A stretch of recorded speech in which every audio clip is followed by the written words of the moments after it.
On June 28th, 1914, a shot rang out in the streets of Sarajevo that would change the course of European and arguably world conflict for the rest of the 20th century. The assassination of Archduke Franz Ferdinand was the cause of the Great War in Europe that would last for at least another 4 years. Well, not actually. It was Serbian nationalism that really started things, or specifically European expansionism and alliances. If you go back far enough to the Prussian Wars in the 19th century, and come to think of it, it was mostly Queen Victoria's grandkids that were fighting. And all right, let's just admit there were lots of causes leading up to World War I in Europe. But here we are now in the July crisis as nations align with and against other nations to try and avoid war, but push their own agendas. You'll get to represent one of 5 countries as you use diplomatic pressure to get your way. You need to try to not be the one that mobilizes and starts the war, while pushing your opponents to be the ones to blink first. These are the diplomatic efforts to avoid the Great War in Europe. This is Crisis 1914 from Worthington Games, and you're watching What Does That Piece Do?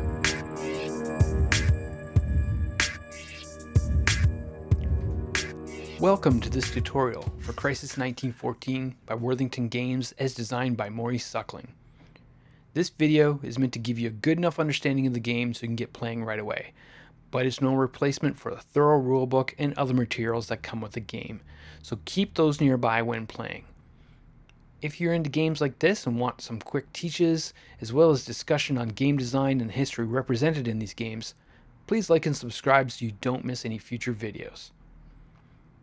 So let's lay down that board and player cards, shuffle those decks, get those scoring dice on standby, and let's get started. Or as they'd say in Austria, lass uns anfangen.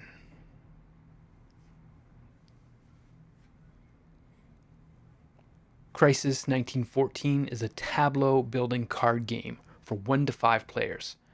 The player for each faction represents a country that was part of rising tensions leading up to World War I. More specifically, a high-level statesman representing that country at the time. The solo rules for 1 player have some unique tweaks, but with 2 to 5 players it plays very similar. So I'm going to concentrate on the multiplayer aspect specifically. But know that you'll play solo as Austria, as represented by Leopold Berchtold. In a 2-player game, it would be Austria versus Russia, as represented by Sergei Sazonov. 3-player adds Germany, represented by Theobald von Bethmann-Hollweg. 4-player will add France, represented by Raymond Poincaré. And 5-player then includes Britain with Sir Edward Grey. For some purposes of the game, Austria and Germany are friendly to each other, and Russia, France, and England are aligned the same way, but ultimately there will only be one winner in this strictly competitive game. Each player then has their own board, a unique draw deck, and colored cubes to track scoring and other elements. Cards will never be exchanged or given to other players. They're either in that player's draw pile, in their tableau, discard, or they're removed from the game. For now, let's turn our attention to the board. Overlaid across a faint map of Europe, you'll see the 5 players' unique city boxes, the initiative box, diplomatic pressure score track, and the weak track. Within the city boxes, there are spaces for prestige scoring, tension, and belligerence. Prestige and tension are tracked with the provided dice, so no, this isn't a dice checker, you'll never roll the dice, you just adjust them to attract these 2 things. Prestige with the white dice, which is your overall score, and tension with red dice, the thing that can make you lose the game. There are multiple spaces for prestige dice. Once one space tops out at 6, another die is placed on the track below to indicate a higher score, and so on. Tension works a bit differently. Some city spaces have 1 slot for tension, and some have multiple and trickle down in different ways. More on that in the scoring phase explanation. Prestige will be scored only at the end of each of the 6 possible rounds or weeks in the game, and in very rare cases during card play. Tension will also be adjusted at the end of each round, and potentially when Belligerence, which I'll talk about later, is ramped up during the round. If tension is ever at 6 on one of the dice, then the player is in danger of losing the game at the end of the week if tension isn't somehow reduced. Whoever makes it to the end of the game, either the full 6 rounds or when it ends early by someone else reaching a tension level of 6, their prestige score will determine if they're the winner. So the main thing to remember, prestige good, tension bad. The initiative box shows who gets to play their cards in which order. The colors indicate the order for the initial turn, but they may change based on the actions taken with each card player. The player's cube colors will be in the spot for their turn, and other cubes may go into the sections of this box when they take the deliberate action and ultimately when they pass. Both actions you'll see shortly, and I'll get into more details about the initiative track. The diplomatic pressure indicates potential scoring positions at the end of the round. With each card play, a faction's colored cube may move up the track, and the highest on the track at the end of the turn will score the most prestige points, which ultimately win the game. But careful, the higher the player goes up the track, the more tension they could possibly add to their city box at the end of the week. Remember, the bad thing you don't want too much of. A second colored marker for the factions may also enter onto the diplomatic pressure track during the round. It'll be clear why in the description of the actions and in the scoring. The week track is pretty self-explanatory. There's some special instructions on a few of the weeks which will become more clear after I go through the reset phase. But each round of play represents a week during the July Crisis. Once all players have maxed out their tableaus or passed on their turn, the week will end. Prestige scoring and tension is adjusted, tableaus are cleared, and on to the next week, starting from scratch.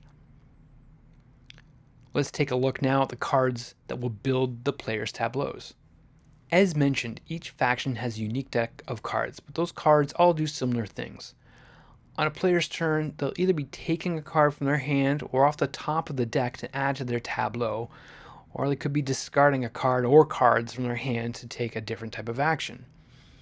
When adding a card to the tableau, the value of the card will drive their cube up that many spaces on the diplomatic pressure track.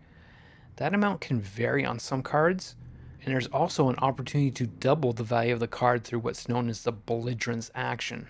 With a few exceptions, players will be adding one card to the tableau on their turn and additional cards each time it comes back around to them on another turn. The tableau card limit is 7 by default in each round, a week of play as tracked by the game, for each player, but it could be increased with the capabilities of some cards, or the player may pass before putting that many cards out in the round. But the minimum amount in the tableau is 5 cards. There are 6 distinct type of cards noted by their color that have different effects when played to the tableau. Diplomatic back channel cards are light blue and allow the player to add the second score marker on the diplomatic pressure track one step ahead of the original marker on there after it's moved based on the point value. This will be helpful when calculating prestige and tension at the end of the round, as you'll see. Playing a second card of this type on the same tableau may allow you to move that second lead marker one more step ahead after adjusting the score. But note that some have alternate effects you can use, which may come in handy in later rounds. Assertion cards are red. By playing 4 of these to the tableau by the end of the round means the player will double their prestige score for that week when scoring. Consensus cards are blue. Any multiple of 2 consensus cards in a tableau increases the tableau size for that round by 1 card. And national interest cards are green. Just one of those increases the tableau limit by 1 card as well. Note that consensus and national interest cards are all cumulative. So a tableau with 3 consensus cards and 2 national interest cards would increase the tableau limit an extra 3 cards. So 10 in total. Caution cards are appropriately yellow and yield the fewest point movement on the DP track, but may help out in some other ways based on the text on the card. Cards without colors are other cards, which usually have unique event text and functions. While many of these card types will function the same across the decks, pay close attention to the text on them, as some have very specific capabilities. Also note this brown band on the bottom of some cards that indicates momentum, which will have an effect on the opposing nations if there are enough of these cards in the tableau. Germany or Austria playing these cards to their tableau will impact Russia, France, and Britain, and vice versa. This is the alignment of nations as mentioned earlier on. Momentum is marked in the initiative box with the faction's color cube. Cards with multiple numbers indicating their strength are variable and depend on the state of the game or when the card is played. For example, in the Austria deck, Assassination Investigations, featuring the bad boy Gavrilo Princeps himself, is worth 2 points on the DP track the first time it's played, 3 the next, and 4 any of the following plays. This is marked on the player board, and there are other cards like this for other factions. Zapari is worth 0 DP in the first 3 weeks, but from weeks 4 on, he's worth 3. Some cards will even allow a player to take an action on another faction's deck. How these actions can make a negative impact on another player will make more sense once I describe the actions themselves in a bit. Each faction's deck has certain cards that are not in their draw pile at the beginning of the game, but will enter their draw pile when certain conditions are met. Austria, Russia, and Germany all have a war mobilization card which, if drawn to the tableau, will immediately trigger the end of the game and that player loses. Each card also has a symbol in the bottom left that tells you what to do with the card when cleaning up the tableau at the end of the round. An X means a permanent discard. The card's gone from the game.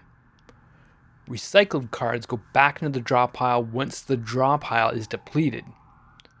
And this arrow is for return cards that get shuffled right back into the draw pile for the next round of play. Thus they have a greater chance of entering play again. Now that we have a good idea of how the cards work, let's look at the flow of play. But first, let's start with the initial setup. With the main board in the middle of the table, give each player their personal board, deck of cards, and colored cubes for their faction. I'll go over 3-player examples, so we'll use Austria, Russia, and Germany, but most of the examples of play will show Austria's play. Each player places one of their cubes at the 0 space on the Belligerence track in their city box. 1 cube on the colored spot in the initiative track matching their faction. 1 cube on the 0 space of the diplomatic pressure track, and another just off the track nearby for when they may deploy diplomatic back channels. Place a yellow marker on the first step of the initiative track and another one on week 1 of the turn track. Players will place any remaining cubes on the appropriate spots on their boards, on the space to indicate the changing value of the card, as well as the deliberate/pass box and the momentum box. These will go into the initiative box if either of the effects come into play. Keep the dice nearby. We won't need them until we score prestige and adjust tension. And again, no rolling. Have the players separate the cards that aren't in the draw pile at the start, as indicated on the player board. They should take note of the conditions on these cards that would bring them into play. Then shuffle, and each player draws 3 cards off the top. So now we're ready to start a round. Each play of the cards starts with a player at the top of the initiative track and works its way down. Based on actions taken, initiative might change as you'll see shortly, so use that initiative marker to show whose turn it is to take an action. At the start of this 3-player game, it will be Austria, then Russia, then Germany. If we were playing with France, they'd be next, then Britain. Then we'd adjust initiative, if necessary, before starting from the top again. The first card played to the tableau for each player will be the unseen card at the top of their draw deck. Starting with Austria, pull the top card, adjust the score on the diplomatic pressure track if necessary, and observe any effect. Then Russia, then Germany do the same. Initiative will not change this way, so start from the top of the order. Players may start taking actions. On each player's turn, they may play a card from their hand or from the top of their deck to the tableau. Once again, the diplomatic pressure track is adjusted based on the card value and effects are observed. But there are other options besides just straight card play as well. One option is deliberate. A card from the player's hand is discarded into a specific discard pile by their board. Then they take the 3 cards off the top of their deck and select any one for play into their tableau, keeping the other 2 in hand. This is the main way to get more than 3 cards into a player's hand. If a player does this, they take their colored marker off their player board from the deliberate pass space and place it on the appropriate space on the initiative track. This is only allowed once per round per player, so the cube being placed there has indicated that they've taken that action once this round. They would also then take their cube from the initiative track, no matter where it is in turn order, and put it in the will move to bottom / deliberate box. If there's already another player's marker in that box, they place theirs on the bottom of the stack. This matters when we sort out the initiative at the end of the turn. Another action is reorganize. This requires that a player discard a card from their hand, and they may look at the top 3 cards in their draw deck and reorganize them in any order they want, placing them back on the top of the deck. Now, when the player is playing to their tableau from the top of the deck, they have an idea of what's coming next. The final action that requires discarding is to seize initiative. This requires that a player has equal or higher diplomatic pressure than the current player at the top of the initiative track. And in this case, a player seizing initiative would discard 3 cards from their hand. Then they may place their marker in the will move to top / seize initiative slot in the initiative box. In this case, if there's already cubes in that box, their cube goes to the top of the stack. The very last option for a player in a round is to pass on their turn. They would then take their cube from either the deliberate / pass space on their board and place it in the pass space on the initiative box, or if it's already in the deliberate space on the initiative box, because they've taken the deliberate action earlier in the round, move it from deliberate to pass. That means their tableau for the round is done. They won't be placing any more cards. They'll wait until all others have passed and everyone proceeds to the scoring and reset phase. But remember, you must have at least 5 cards in your tableau to pass. Before we get to the bottom of the initiative track or onto any scoring or resetting, there's one more thing to take into account when moving the markers along the diplomatic pressure track. That is the belligerence action and the special relationship with tension levels in the city boxes. At any time, if they have any left, a player may use a belligerence action declaring so as they lay the card into the tableau, whether it's from their hand or from the top of the draw pile. Doing so doubles the value of the card when moving the marker up the diplomatic pressure track, but it will also move the belligerence track in that player's city box up 1 step. And this has other consequences. If the tension level or levels in that city box are lower than the new belligerence level, then tension in all spaces is adjusted to the belligerence level. Thus, on the first round, with a tension of 0 at the start, taking a belligerence action moves the belligerence track up to 1 and will set all the tension scores in that city box to 1 as well. If taking the belligerence action moves the belligerence marker up to a value that is lower than the value of the top tension marker, belligerence immediately moves up to that top tension level, as does any other tension die in that city box. Although the belligerence track shows a potential for 5 belligerence actions, due to the relationship with tension, there will most likely be fewer than 5 chances for a player to take the belligerence action throughout the game. Note that there are cards and other methods to reduce tension in these boxes throughout the game, but belligerence will never go down, and tension will never go below the belligerence track level. The interaction with belligerence and tension are important, and if a faction isn't careful, that could cost them the game. Remember, pushing tension to 6 on any die could potentially end the game with that player being eliminated, but that isn't determined until the end of the reset phase when the week is ended. Okay, back into the flow of the game. With each player's turn, the initiative marker should move along to show who's already taken an action that turn. Once it reaches the bottom of the track, in our 3-player game, that means once the Germans have taken their turn, Look at the will move to bottom box and place the cubes in the lowest section of the initiative track, starting with the cubes on the bottom. This means the last faction to deliberate in that turn will be acting last the next turn. Also look at the will move to top for whichever factions attempted to seize initiative that turn. The cube on the top will be placed on the top spot of the initiative track, and subsequent cubes below will be placed next in line. Thus, the last faction to seize initiative will actually be the ones to get initiative on the next turn. This is important, not just to be the first one to play a card next, but at the end of the round may help with prestige scoring. Once all the markers are adjusted for the new turn order, move the yellow marker to the top of the track and players start taking their turns again in that order, either playing a card into their tableau from their hand or top of the deck, deliberating if they haven't already and if no other faction is blocking them with momentum cards, reorganizing, seizing initiative, or passing. A reminder of the actions available can be found along the top of the player boards, as well as in the sequence of play reminder on the bottom right of the main board.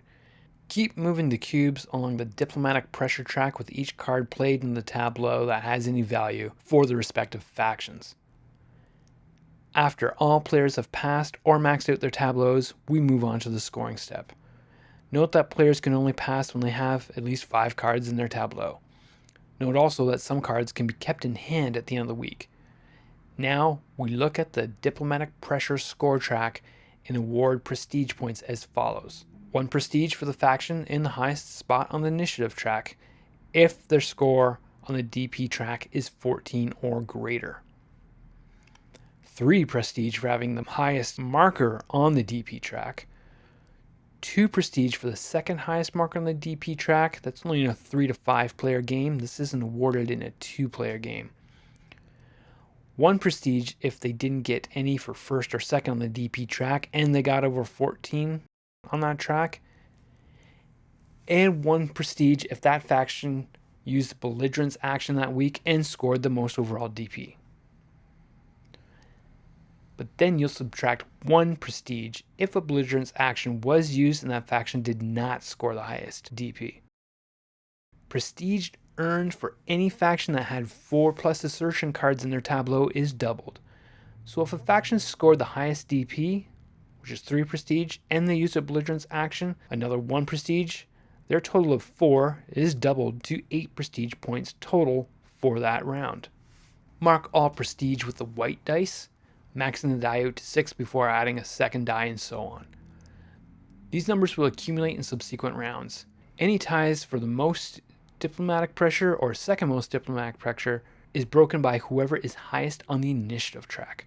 The highest faction on the track come out on top for prestige scoring purposes at this point. Tension is also adjusted based on placement on the DP track. First, reduce tension by 1 for any faction that didn't score over 13 on the DP track, as long as that number doesn't go below the Belligerence track level. It can also never drop below 0. Then apply the tension number as indicated by the numbers in the top right corner of the DP track boxes, shown from 18 and on. 18 to 21, apply +1 tension. 22 to 24 applies +2, and so on. But this tension scoring only applies to the lowest marker on the DP track. Remember how diplomatic backchannel cards can introduce a second marker for their factions and move that 1 further ahead throughout the play? Well, by doing so, players can create a gap to score higher prestige but minimizing the blowback effects of tension.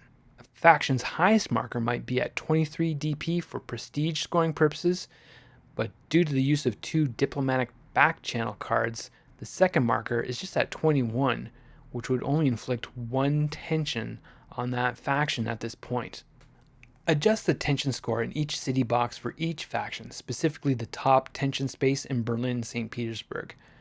Then in those cities, adjust any flow down tension in the boxes below to be at least half of the value above. And remember, if any tension die reaches 6 at this point, the game could end and you'd score the winners based on prestige levels. But this is only the first round. Tension shouldn't really escalate that high and that fast, right? Or maybe someone really wanted to get the war cracking, but there's no upside to that. So let's proceed with the next week. But first, there's one optional step that may take place. That's the congressional step. The player lowest on the initiative track may invite all other players to a congress. Starting with the top player on the initiative track, ask if they want to attend, and if all players do, then all tension is reduced in all boxes as long as they don't go below belligerence levels. The player that offered the congress receives an additional prestige point. This actually happens before game end is decided at the end of each week, so ramping tension up to 6 on the DP track can be relieved if someone was kind enough to offer congress, and all players accepted. Now it's time to refresh the tableaus as we move into the next week. All tableau cards are removed. The cards with the arrow are shuffled immediately into the draw decks. The recycled cards are set aside in a discard, which won't be shuffled back into the draw decks until they're depleted. The cards with the X's are removed from the game. Note that some cards have conditional information on them. For example, the Kaiser's blank check in the Austria deck, if that one is in the tableau during refresh, and Austria had a DP level of at least 14 on that round, it's permanently discarded from the game, and the card is added to the Germany deck. Keep an eye on any other information like that in the cards. It would most likely inform your strategy as you're playing cards to the tableau to begin with. Then each player draws 3 cards from their deck, adding to those already in hand in case some were carried over from the previous round. At the start of this next round, players can have no more than 6 cards in hand. Reset the initiative track marker, but keeping the faction markers in their spaces in that box. Retrieve any color markers from deliberate, pass, momentum boxes, they go back on the player boards. Reset the DP track markers, again just placing 1 from each faction in the 0 space to start, keeping that second one nearby. Advance the week track to the next week, and we can begin the next round. Each week starts the same as the first week did, in turn order, with players randomly drawing the card off the top of their deck and adding it to the tableau. However, on week 2 is when you'll start to see some special instructions like the one for the Austrian player, as noted on the week track. They must play Summer Harvest Leave as their first card.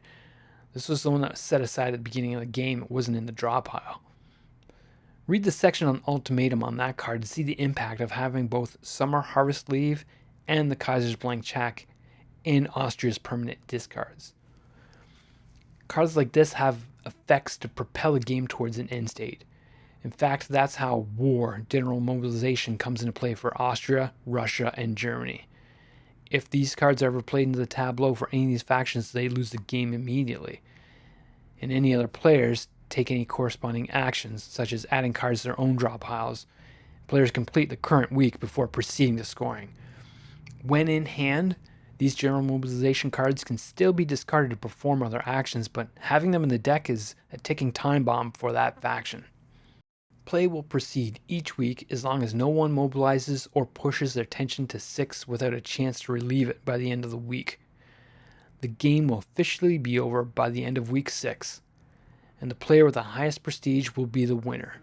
So, shoot your figurative shot before firing any real shots. Rack up that diplomatic pressure, be cautiously belligerent, and don't be that nation that starts the Great War. I hope you found this video helpful, and you have the confidence to start playing Crisis 1914. Please leave a comment if this helps, or if you want to ask any further questions or to discuss the game. But for now, happy gaming, and I hope to see you at the table someday.